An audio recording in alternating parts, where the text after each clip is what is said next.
तो आखिरकार एक चाय वाले के रूप में शुरू हुआ जिंदगी का सफर उनको दुनिया की one of the strongest leader की पोजीशन पर कैसे ले आया, राजनीति की सत्य की शिखर पर कैसे पहुंच गया। आज की इस वीडियो में हम सफर से जुड़े इन सभी सवालों के जवाब ढूंढने की कोशिश करेंगे। तो चलिए बिना देरी की इस डिस्कशन को शुरू करते हैं। दोस्तों, आंकड़ों के साथ शुरुआत करते हैं। सबसे पहले प्रधानमंत्री नरेंद्र मोदी की लोकप्रियता का हिस्सा पूरी दुनिया में प्रधानमंत्री मोदी के G7 फ्रांस में आज पीएम मोदी और ट्रंप की मुलाकात होगी। दोनों नेताओं के बीच होगी द्विपक्षीय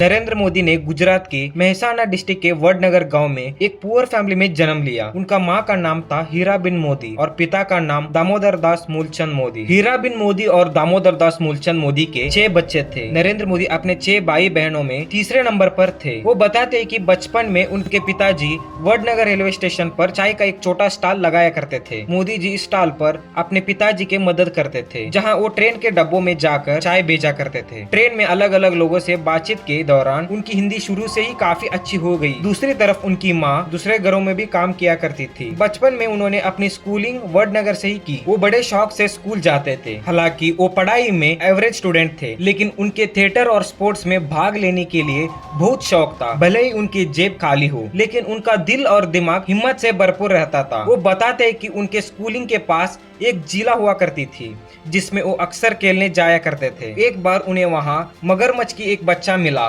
जिसको बहुत बहादुरी से उठाकर घर ले आया, लेकिन माँ के समझाने पर उन्होंने वापस झीला में छोड़ दिया। नरेंद्र मोदी बचपन से ही स्वामी विवेकानंद जी के बहुत ज्यादा इंस्पायर्ड थे। वो अक्सर फ्री टाइम में उनकी किताबों को पढ़ा करते थे। इसके अलावा उनको इतिहास पढ़ने का भी बहुत शौक था। देश का इतिहास जो जानने के लिए वो लाइब्रेरी जाकर कई साल पुराना न्यूज़पेपर मांग कर पढ़ाई करते थे। उनकी बचपन में एक बड़ा मोड़ 8 साल की उम्र में आ गया, जब वो अपनी हिंदी टीचर चंद्रकांत दवे से इंस्पायर होकर आरएसएस की शाखा में जाने लगे। एक दिन वडनगर की एक शाखा में लक्ष्मण राव इनामदार, जिन्हें सब वकील साहब कहते थे, आरएसएस के लोगों को संबोधित करने वहां पहुंचे। उनकी बातों से नरेंद्र मोदी बहुत इंस्पायर हुए। इस दौरान 1962 में इंडिया चाइना वॉर छिड़ गया। भारत के हार ने नरेंद्र मोदी जी को जग जोड़ दिया। इसके चलते उनका देश के लिए प्रेम और भी ज्यादा इंटेंसिव हो गया। इसी के बाद उन्होंने सेना में भर्ती होने की सपना देखा, लेकिन पैसे की कमी के कारण वो सैनिक स्कूल नहीं जा पाए। इसके बाद उन्होंने एनसीसी ज्वाइन करने की ठानी। हालांकि उनकी खद काटी एनसीसी की स्टैंडर्ड्स के हिसाब से, लेकिन जब उनकी कमिटमेंट को देखते हुए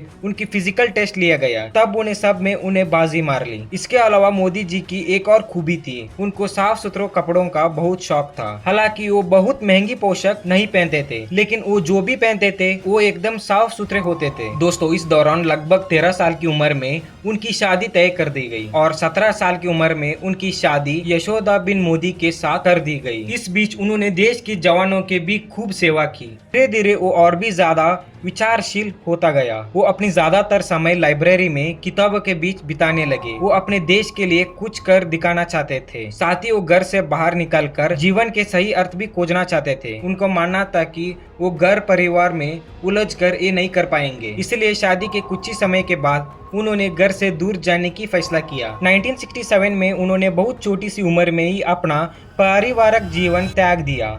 आगे जाकर उन्होंने अपना नाम अनिकेत भी रखा। अनिकेत यानी जिसका कोई घर नहीं। खैर, घर से निकलकर वो सबसे पहले अपने आदर्श स्वामी विवेकानंद की दीक्षा लेने दीक्ष मठ जाने लगे, लेकिन वहां उनको दीक्ष नहीं दी। असल में रामकृष्ण मिशन का सन्यासी बनने के लिए उनको ग्रेजुएट होना जरूरी था, लेकिन नरेंद्र मोदी जी इसके लिए एलिजिबल नहीं थे। वहां के लोगों ने उनको समझाया कि अभी उनकी उम्र अपनी परिवार के साथ रहकर उनकी सेवा करने की है। इतना कम उम्र में इतना कठिन जीवन ठीक नहीं है, लेकिन उन्होंने तो ठान लिया था। उसके बाद उन्होंने लगभग 2 साल नॉर्दर्न और नॉर्थ ईस्टर्न इंडिया में ट्रैवलिंग करते हुए गुजरे।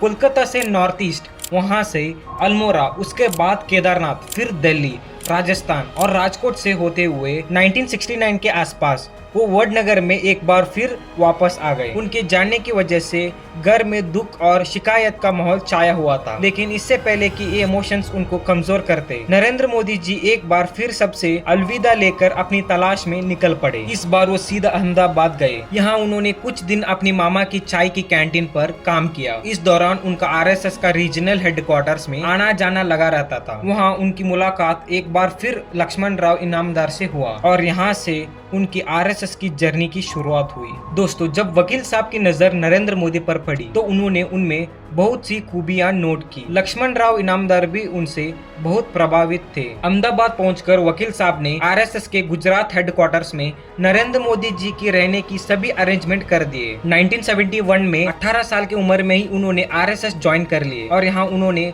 आरएसएस के प्रचारक के रूप में काम करना शुरू कर दिया। अब वो अपने पूरा समय आरएसएस के कामों में बिताने लगे। इस समय उन्होंने गुजरात के कोने कोने में अलग अलग विषयों पर काम किया, जिसकी वजह से उनके लोगों से दुख दर्द की समझ बहुत अच्छी तरीके से होने लगी।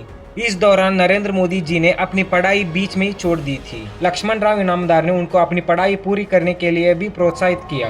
कहा जाता है कि वकील साहब मोदी जी की पर्सनालिटी को निकलने में बहुत बड़ा योगदान रहा। पीएम मोदी बताता है कि उन्होंने अपनी यूथ ज्यादातर वकील साहब के साथ बिताया। उन्होंने काफी लंबे समय तक मोदी जी की मार्गदर्शन किए। ये आगे चलकर मोदी जी के ये सलाहकार बने। खैर, 1975 में देश में लगी द इमरजेंसी 1975 के दौरान जब आरएसएस संघ जैसे संस्थाओं को बैन कर दिए गए, उस समय भी नरेंद्र मोदी जी अपने काम से पीछे नहीं हटे। उस समय उनको इस इमरजेंसी का विरोध करने की जिम्मेदारी सौंपी गई और उन्होंने अपनी जिम्मेदारी को बखूब निभाया। इसके बाद 1978 में उनको आरएसएस का रीजनल ऑर्गेनाइजर बना दिया गया। कुछ समय सूरत और वडोदरा में काम करने के बाद 1979 में उनको आरएसएस की दिल्ली ब्रांच में भेजा गया। दिल्ली से वो कुछ समय बाद एक बार फिर गुजरात वापस लौट आए। इस दौरान उन्होंने एक बुक भी लिखी जिसका नाम था संघर्ष मां गुजरात। इस बुक में उन्होंने गुजरात की पॉलिटिक्स और सोसाइटी को बहुत गहराई से डिस्कस किया। 1980 में उन्होंने गुजरात यूनिवर्सिटी से